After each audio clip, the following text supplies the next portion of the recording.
Assalamualaikum warahmatullahi wabarakatuh. Innal hamdalillah wa salaman amma ba'da.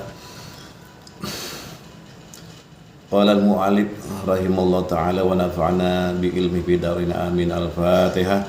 A'udzu billahi minasyaitonir rajim. Bismillahirrahmanirrahim. Alhamdulillahi rabbil alamin arrahmanir rahim maliki yaumiddin. Iyyaka na'budu wa iyyaka nasta'in. Ihdinas siratal mustaqim. Siratal ladzina an'amta 'alaihim ghairil maghdubi 'alaihim waladdallin. Amin. Bismillahirrahmanirrahim. Arih nafsaka minat tadbir famaqama bihi ghairuka la taqum bihi li nafsik. Beristirahatlah, arih, beristirahatlah, tenangkan dirimu dari mengatur sendiri urusanmu, karena apa yang telah Allah lakukan untukmu, janganlah engkau mencoba melakukannya sendiri. Hikmah ini mengajarkan tentang keutamaan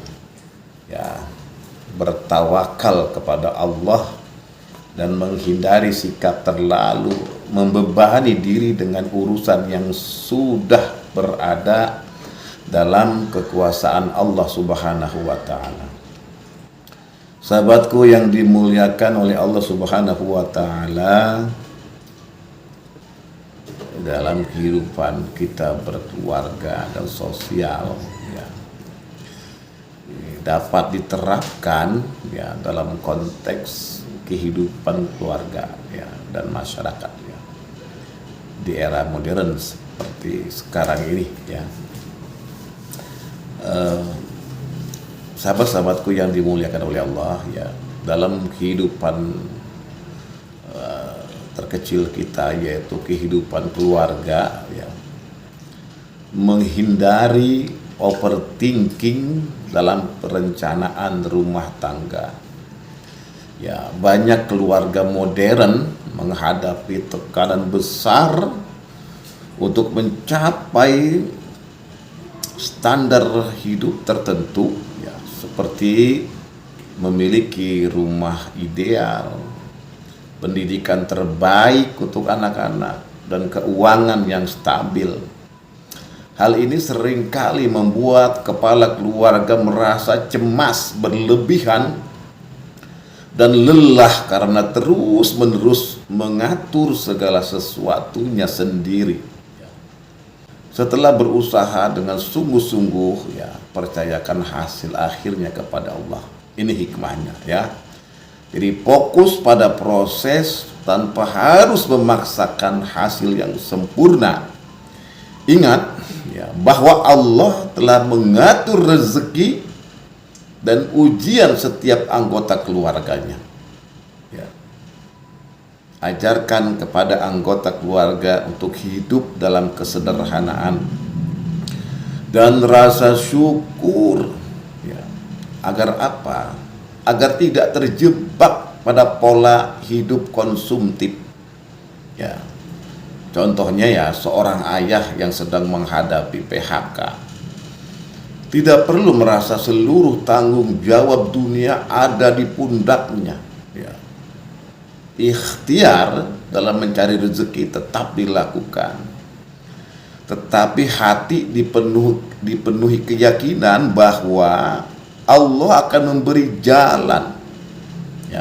Sikap ini mencegah stres yang berlebihan, sehingga apa? Sehingga hubungan dengan keluarga tetap harmonis. Yang kedua adalah lingkungan sosial kita, mengelola ekspektasi dalam pergaulan dan komunitas. Di era media sosial, standar sosial menjadi lebih tinggi karena ada tekanan untuk tampil sukses, bahagia, dan serba sempurna. Banyak orang merasa perlu mengatur apa? Citra mereka agar diterima oleh masyarakat atau komunitas tertentu. Apa yang harus kita terapkan hikmah di sini? Ya, tidak perlu memaksakan diri untuk memenuhi standar sosial yang tidak realistis. Ya. Hindari obsesi terhadap pengakuan orang lain. Cukup lakukan yang terbaik, ya, sesuai kemampuan, ya, dan serahkan hasilnya pada Allah Subhanahu wa Ta'ala. Bersikap rendah hati dan menyadari bahwa pencapaian hidup seseorang ialah ditetapkan oleh Allah, ya, dengan porsi yang berbeda-beda. Ya. Contoh, ya, dalam komunitas sosial, seseorang tidak perlu merasa minder, ya, karena tidak memiliki gaya hidup mewah seperti yang lain. Dengan sikap tawakal, ia bisa menikmati hidup tanpa tertekan dan bahkan memberikan contoh positif bahwa kebahagiaan tidak bergantung pada penilaian sosial semata. Ya, di dunia kerja dan pendidikan, ya, menghindari beban berlebihan dalam kompetisi ini sering terjadi. Persaingan dalam dunia kerja dan pendidikan semakin ketat. Banyak individu merasa harus mengendalikan segala aspek agar sukses, bahkan sampai mengorbankan kesehatan mental dan hubungan sosial. Apa yang harus kita implementasikan di dalamnya? Hikmah apa? Yaitu tetap berusaha maksimal, tetapi ingat bahwa hasil tidak selalu sesuai ekspektasi kita. Tidak perlu merasa gagal hanya karena belum meraih prestasi tertentu. Allah sudah menentukan waktu yang tepat bagi setiap keberhasilan. Berhenti membandingkan diri dengan orang lain yang tampak lebih berhasil dari kita. Ya. Berhenti membandingkan diri. Ya. Ya, contohnya, ya. Mahasiswa yang mengikuti banyak program beasiswa atau pegawai yang mengejar promosi itu tidak perlu frustasi jika belum mencapai tujuannya. Dengan memahami bahwa Allah adalah sebaik-baik pengatur, at-tadbir, ya, khair tadbir, ya, mereka tetap bersemangat menjalani proses tanpa merasa terbebani oleh kegagalan. Ya. Jadi pesan utama dari hikmah keempat ini yaitu mengingatkan bahwa, ya, manusia tidak mampu mengendalikan seluruh aspek kehidupan secara sempurna. Ya, ketenangan batin muncul ketika kita berserah diri kepada Allah. Setelah ikhtiar maksimal, ya, dalam keluarga, ya, pergaulan sosial atau pekerjaan, ya, pengaturan terbaik adalah yang didasarkan pada keyakinan bahwa Allah sudah menentukan yang terbaik bagi setiap hambanya sesuai kebutuhan mereka. Sahabatku yang dimuliakan oleh Allah Subhanahu wa Ta'ala, jadi hikmah keempat di dalam kitab Al-Hikam ini, ya, perspektif, ya, dalam kitab Ihya Ulumuddin, ya, karangan Imam Al-Ghazali,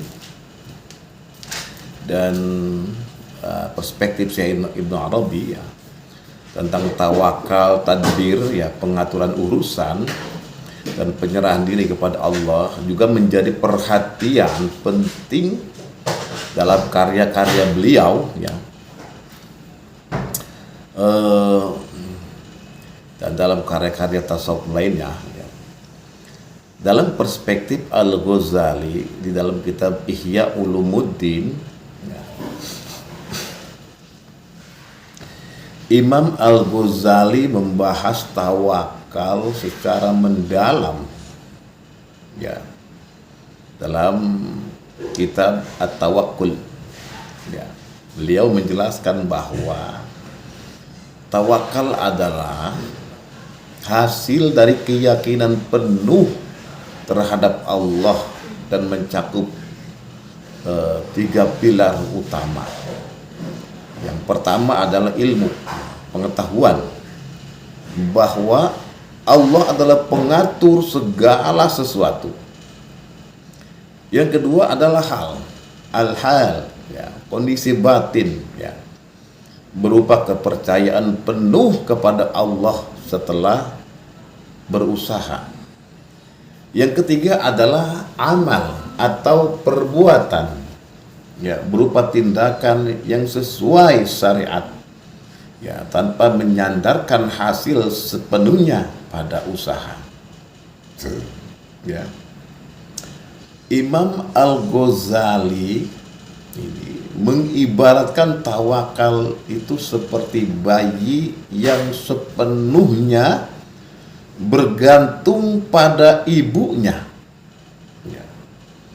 Seorang hamba yang tawakal tidak akan cemas berlebihan karena memahami bahwa Allah telah menetapkan segala sesuatu sesuai hikmahnya. Ya, dalam konteks hikmah, ya, keempat al-hikam ini, ya, Imam Al-Ghazali menekankan bahwa tadbir atau perencanaan tidak boleh membuat seseorang lupa bahwa Allah lebih tahu apa yang terbaik bagi hambanya, ya. Manusia boleh berusaha, tetapi hasilnya harus diserahkan kepada Allah Subhanahu wa Ta'ala, ya. Berhenti merasa bahwa kesuksesan sepenuhnya ada di tangan manusia, ya. Tawakal bukanlah meninggalkan usaha, bukan, tetapi kepercayaan kepada Allah setelah usaha, ya. Yang kedua adalah perspektif Ibnu Arabi, ya, dalam ajaran tasawuf, ya.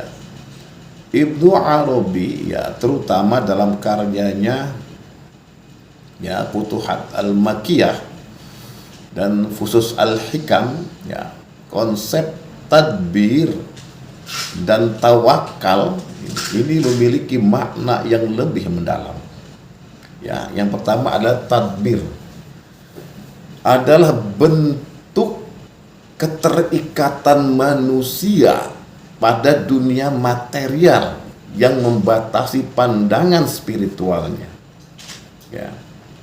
Yang kedua adalah penyerahan diri kepada Allah adalah proses pembebasan dari ego atau nafsu, ya, nafas, yang menganggap bahwa manusia mampu mengendalikan kehidupannya sendiri. Menurut Syekh Ibnu Arabi, ya, tadbir yang dilakukan manusia kadang justru menjadi penghalang menuju kedekatan dengan Allah, ya.